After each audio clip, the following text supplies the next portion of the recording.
Tejas, it's National Pecan Day, so we are going to roast some pecans. Or is it pecans? I don't know. How do you know? Because he said so? Yes. Well, Jenny's behind the camera right now, but Jenny and I are gonna roast some pecans. I think that it's a regional thing though. People that say pecans. So how many pecans should I put on here? Can you fill up the tray? You guys, look, I don't cook, so I don't know why I'm here doing this right now, really. We're roasting pecans for National Pecan Day. And these are the organic pecans that we got from the farmer's market. In our previous... From BFF Green. We got them from Kyle at BFF Green. We'll tag you, Kyle. Yeah, so Jenny's gonna make sweet pecans. You're gonna make sweet pecans too, because your recipe takes an hour. No, I'm not making this. I have a bedtime. I can't be slaving over this dough. This is not where I was meant to be. Okay, I think that's good. We'll save these for a snack. And then I'm gonna make some honey cinnamon pecans. Jenny's making like sugar pecans. Brown sugar pecans. And butter. That sounds boring. Yours is boring because you're gonna have to improvise off of our base. We're gonna roast these and then we're going, we're gonna be back. We'll show y'all a little bit later what we're gonna do after we roast them. So I'll be back. All right, guys, our nuts are roasted. Hold on. It smells so good.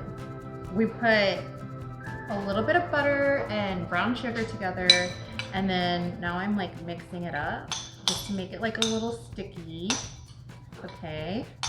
I don't know if y'all can see this. It smells amazing. Then we're gonna get this honey here. Wait, hold on. We're a little low on honey right now. Okay, now we have our cinnamon. I like a lot of cinnamon too. All right, guys. Oh my gosh, it smells so good. It smells like Christmas. Oh my gosh. All right, guys. It just needs to dry. Cool. Yeah. Oh.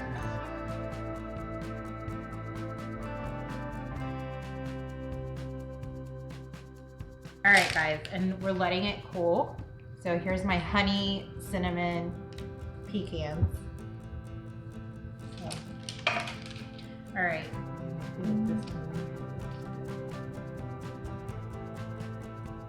Oh, that tastes real good. It tastes like Buc-ee's. Okay.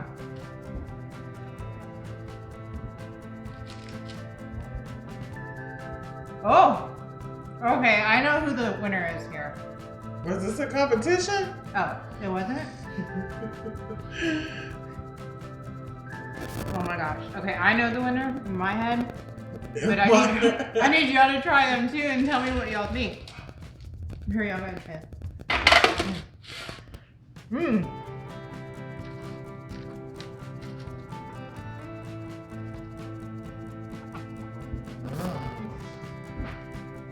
I'm the winner. You haven't even tasted mine. That's good too. I'm the winner. Scott? They're both just different. We're the winner. I'm not gonna lie, I kind of like yours better. I mean, I didn't have anything to do with it, but... Oh, that's true. I like yours better, Scott. Thank you. Yeah, so anyway, let us know how you like your pecans. Maybe you like them. Well, actually, I've never done this before, so I don't know if it's pretty easy. My mom likes to make pecan pies, which I think are terrible because they're way too sweet. This is not that sweet. But anyway, let us know how you like your pecans. And are there different pecans, like Texas pecans? Oh, but the only one that matters is Texas. Okay, bye.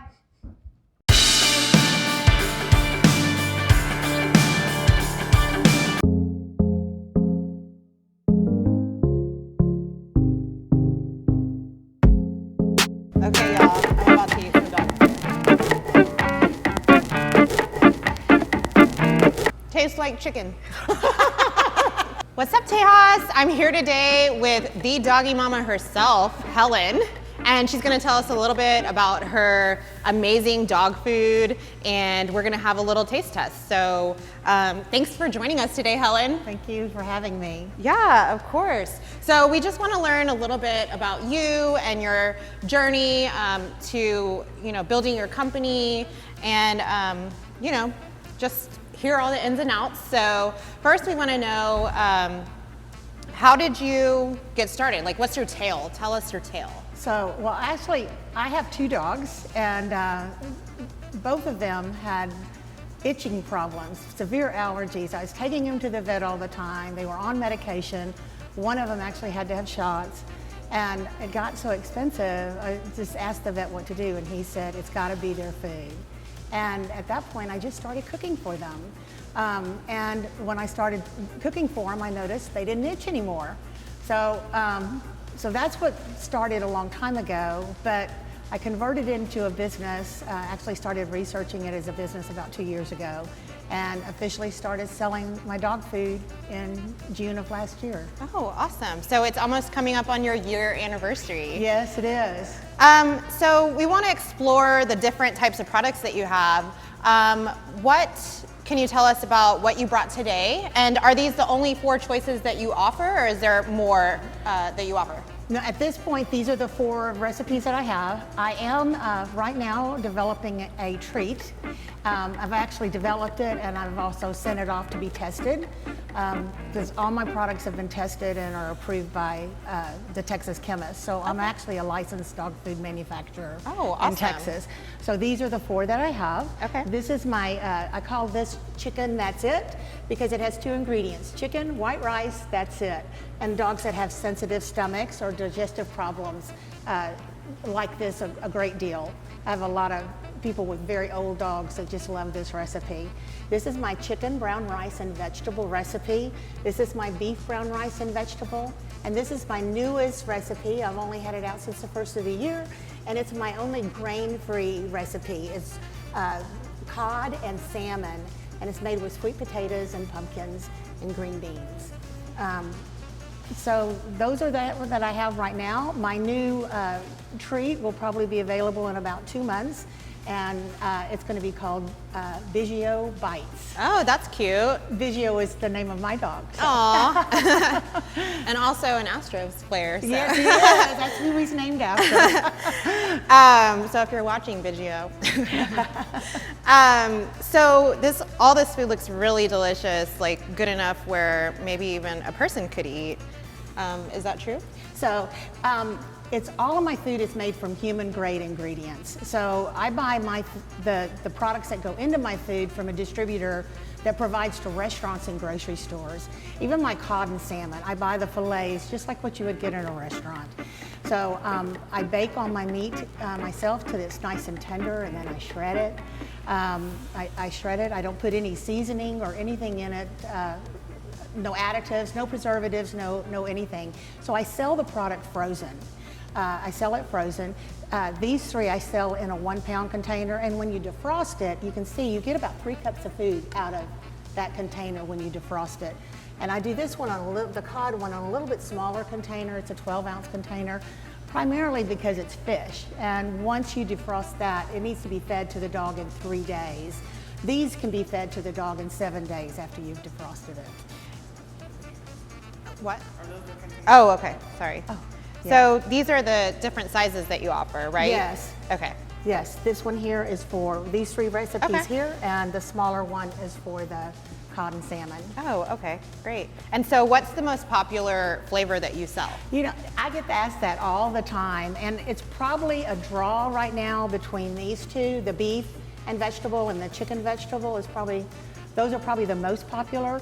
But my cod is growing in popularity since January, and so I'm thinking these guys may have a little competition here. Okay. So I have a lot of people who buy that, even though their dog is not on a grain-free diet, they buy that just to give them the fish once a week. Okay. Well, we're gonna have to bring our dog taste testers out to see what they think. I want to talk about joining forces with other businesses or any collaboration that you have. I know that Jenny and I went to the farmer's market, and that's where we met you. Right. And so it's really important, obviously, as a business owner to network. And, you know, one thing that I'm really interested in is how did you get connected with that chemist at A&M? And also, you know, what other collaborations or partnerships do you have or do you want to have? So, well, in terms of other dog food companies, I really don't have any other partners. I have met other companies that make dog food, even in Houston and in Texas. I've met others, but they're primarily making dried dog food like kibble, or they're making freeze-dried dog food or raw dog food. But I haven't met anyone yet that's doing exactly what I do. I do talk to lots of people who are actually cooking dog food for their dog. And I tell them, look, let me do that work for you. Let me make that easy for you, and you don't have to cook for them anymore. I think there's a growing movement to feed dogs more natural food. There have been so many recalls on various products, and so their confidence in having real food for them is getting greater. And so I think that's where the interest has come from. My background is in research, and so I have researched through the web. I've looked at hundreds and hundreds of recipes. There are several websites that I've gone to and I've utilized. I've talked to my veterinarian for my dogs, asked them, you know, I got information from them. I do testing on my products so I can make sure that I meet the AAFCO requirements for all the labeling of my products. What is AAFCO? AAFCO is an organization, it's actually a national organization that is run primarily, it's a .org. It's actually staffed by people from dog food companies. Trina, you'll see lots of dog food companies that are on the board. What they do is they set the standards for dog food and how dog food labeling has to be done. What are the minimum and maximum requirements for different vitamins and minerals that dogs need? And so that's what they do. The state chemist, and a lot of states do this, they just adopt the AAFCO requirements. And how did you get connected to the state chemist? Actually through AAFCO. So Okay. I was doing my research, I went to the AAFCO site, I got access to their documentation. I think I had to pay a little fee for 30 days to read their documentation, which I did. And in there it says that you need to get a license for your state where you're selling. So I'm actually just licensed in Texas. I can sell anywhere in Texas, but I cannot sell nationwide, which... Not yet. Yeah, well, yeah, not We're yet. working on it. Yeah, so, but I think Texas is a pretty good state if I can just get that, get that going. One step at a time. One step at a time. But that's really, and then I connected with the state chemist. They gave me a lot. They were really helpful. And so now, actually, there are a couple of companies who have come to me who are going to farmers markets, and they've not gone through the process yet of having their products tested, or they just cook them at home and are selling them. So that's what makes you unique, is that yours have actually been tested. Mine have been tested, and I meet all the state requirements. I'm actually a dog food. I'm actually a dog food manufacturer that's licensed in Texas. So I'm pretty proud of that for my product. What are some unexpected hurdles that you might have faced while you were starting your business? Some of the biggest hurdles I had was learning how to develop a website. I did that myself. That was a huge hurdle. Also, pricing was really complex, and I think I actually messed up on that a little bit. But that was a big hurdle, trying to understand what are other companies selling their product for? How can I be competitive with that and still make a good product? Yeah, and how did you, come up with solutions for that? Like, I know that you built your own website, but did you also bring in help, or did you go to someone for their expert advice? So with the website, I went through domain.com, and I used their helpline a lot, but I made it through it. I made it through there, so I pretty much did that by myself. It took me quite a while. I've had lots of mentors though, and lots of supporters as I built my business. My daughter, she's my biggest cheerleader. She helps me so much in so many ways. She designed my logo for me. Kevin is also, he's my best friend, and he's been a huge supporter of my business. Actually, Doggy Mama would not be here today without all that he's done, not just to support and help me with my business in a million different ways, but he also does a market for me, and it just emotionally keeps me calm when I need to be. Yeah. So he knows me well. Yeah, it's good to have somebody like that. So we want to know a secret about your product or your business that you would like to share with us. Maybe the secret to a great doggy recipe, or you know, the secret to you know, starting your business from scratch when you don't have that knowledge. Like, do you have a secret that you can share with our viewers? So, well, if someone wants to start their business, I would say the best thing I would suggest is do your homework up front before you invest anything. Make sure that it's really could be a profitable business for you before you invest anything. Because as I've learned, I thought I could invest just a few $100s, and I learned that's not the case. It takes quite a bit more. So do your research, make sure you've chosen the right product, but also make sure you understand the amount of investment that it's going to take to get your business going. We have this fun thing that we do. It's called the Texas Trio, and basically we're going to have you choose 3 horseshoes out of our hat. Okay. And we're gonna read them, you're gonna read them off, and we're gonna see what they say. I have no idea what they say, so you're gonna be just as surprised as I am, but okay. We're gonna do this together. So, okay. You ready? I'm ready. Okay, pick your first one. Get one from the middle. What does it say? Do you think Texas should have its own passport? Is that what it says? Passport. Yeah. And why? And why? Absolutely not. Texas is part of the USA, and I'm proud of it. Next question. Okay, what is the most go big or go home thing you can think of? I would love everyone to try my food, but I would like you to try my food and take it home. How about that? Yeah. Go big. Try my food and take it home. That sounds good. Do you prefer Tex-Mex or authentic Mexican food? Depends on my mood. I like them both. Yeah. I like them both a whole lot. Yeah. At the farmers markets, you could get some really good authentic Mexican food, so that's really good, but I like Tex-Mex too. Yeah. Yeah, number one on the list. I like Favorite. any food, really. Yes. Y'all might see that later. But it looks like our talent is here to test out the food, so let's hear from them. Hi, my name is Frances Castaneda Dyess, and I'm here with my dog Joy. I'm a doggy mama, and I'm also president of the Houston East End Chamber of Commerce, and I'm here today supporting 2 growing businesses, What Up Tejas and Doggy Moma. And I encourage you to support businesses like the Chamber does and join us in supporting them and others. Our first taste tester is Joy and her human, Frances. Okay, Joy is checking it out. Oh, she already picked one. But maybe she likes the other ones though. The beef, brown rice, and vegetable. She's like, oh yeah, that sounds good too. Yeah, the plain one. Oh, okay, she likes it all. Our second taste tester is Bella. Come here, Bella. Bella. Oh, okay. Bella looks like she likes the cod and salmon. Okay, wait, she saw there's other choices. Yeah, she's Let's see. nice. Bella. It's an eating contest, Bella. Okay, she likes that one too. What about this one, Bella? Right here. Okay. Bella. Bella. Okay, she does not discriminate. She's like me.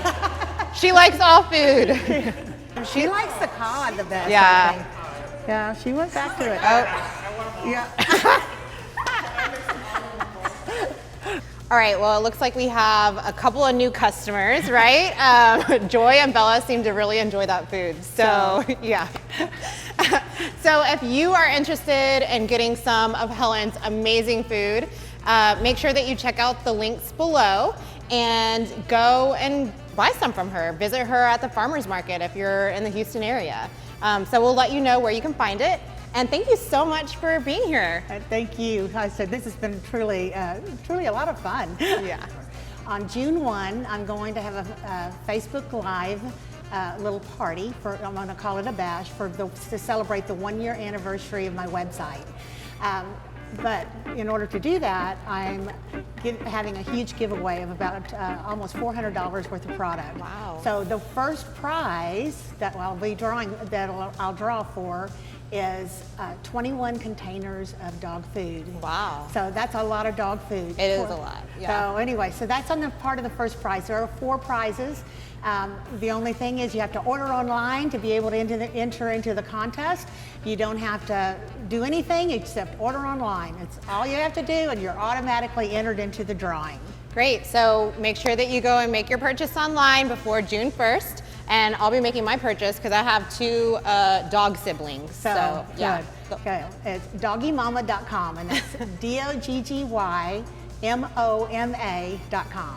All right, thank you. Thank you.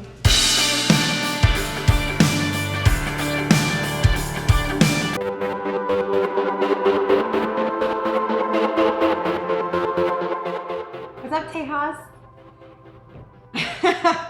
It's National Get to Know Your Customer Day. So we're going to talk about customer service and our experiences with customer service. And then how do you get to know your customers, because customer is a very broad statement. Okay. So, we were debating earlier. I said that it was really that it was the company's fault for bad service.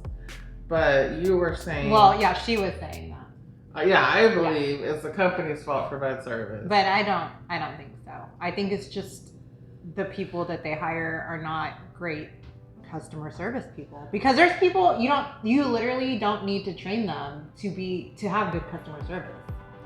But if it's your company and the CEO is responsible for the culture of the company, and that is training, and it's like Chick-fil-A. Chick-fil-A has like been, aside from their amazing like wizardry around. We are not sponsored by Chick-fil-A. We're not yet. And they're based out of Georgia, so. Okay. But we still like Chick-fil-A. And but they're amazing like drive-through service, but apparently a big thing on their training is just to say please and thank you. Okay, I could go on for a long time debating this, because Chick-fil-A, though, they really value their employees and they pay them, like premium wages. So yes, but there's companies and businesses out there that cannot afford to invest as much into their employees. How can you not afford to invest as much when that is your front line to your customers? And how can you show customer appreciation, not just on Customer Appreciation Day, but any day when you don't even value your customer enough to invest in the employees dealing with the customer? Oh, Lord. Apparently, I'm very passionate about customer service. Okay, but this is about Get to Know Your Customer Day. So how about we change this to a more positive thing for our viewers? And why don't you tell me about a time when I know that you and your husband, Scott, y'all are foodies. Y'all love to go out to eat, and y'all have y'all's favorite places. But tell me about an experience that you had where, the business owner actually got to know their customer and how that made you feel, and how did they treat you because they knew you? Well, again, you don't run, especially when you're going into an establishment, you walk into an establishment, you don't know them right off the bat. So that's where customer service comes into play first. Like, you don't walk into a restaurant and get to know the owner right off the bat. Right. But it doesn't even have to be the owner. It can be but even just like the service and the hostess. The hostess. So I'll tell you something recently. We were not going to name any name. Well, we'll name the positive name, not the not positive name. So we went for late night cap at Roma, which we interviewed a few episodes ago, and they were closing. We didn't know them. and this is one of the reasons why I wanted to interview him, because he's just an amazing person. But we didn't know him. They were closing up, and we took an Uber there, and the owner was like, hey, we're cleaning in the back. Come on in, drink limoncello. We're here till midnight, just cleaning. So he was like, come on in, make yourself at home. You know, we ordered, we paid, but they still like give us a little extra because he's so awesome. And the limoncello is like why we go there. And now everybody's gonna be going like late night and no. No, well, you know what? Yes and no, because I think he's just hospitable, and he wants people to enjoy themselves at his restaurant. Flip the script. Literally, what, 2 weeks ago? she really is very passionate about this. Like, it's getting hot in here. Flip the script. Same scenario. We want to pop into a place after a good meal somewhere, and we pop into unnamed restaurant, but you know who you are. And probably they don't know who they are. We'll tag you. Right? It's the same situation. You know, we get out of the Uber, we walk in, they're closed, but the restaurant's like half full. People still eating. You know, there's still plenty of cars. Like, there was no sign that they're closed. We walk in, and we don't even know if it was the owner or if it was just like the manager, but he was like, we're closed, and just looked at us. And didn't even went as far to say, I saw you get out of the Uber.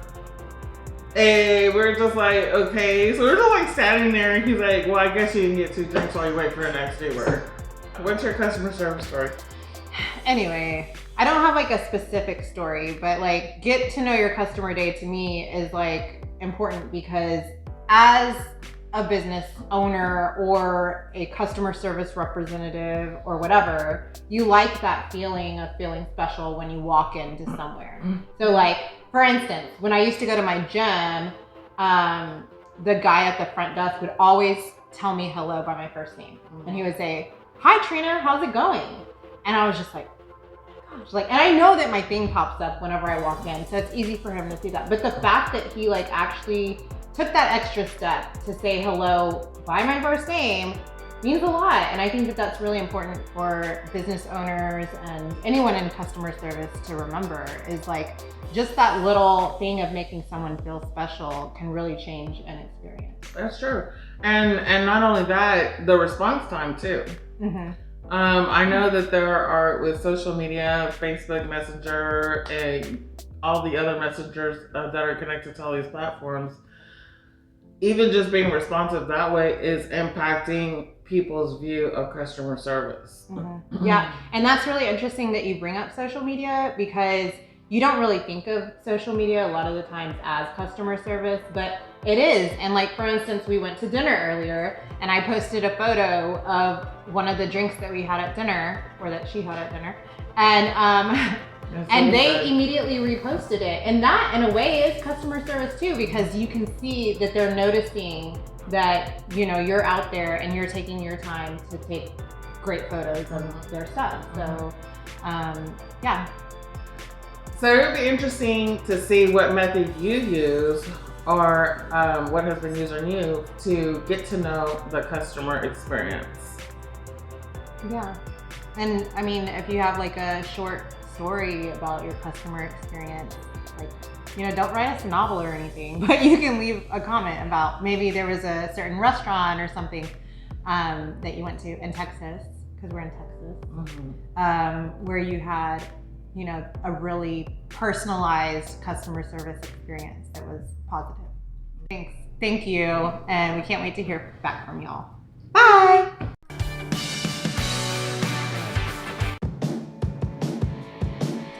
Don't forget to like, comment, and subscribe.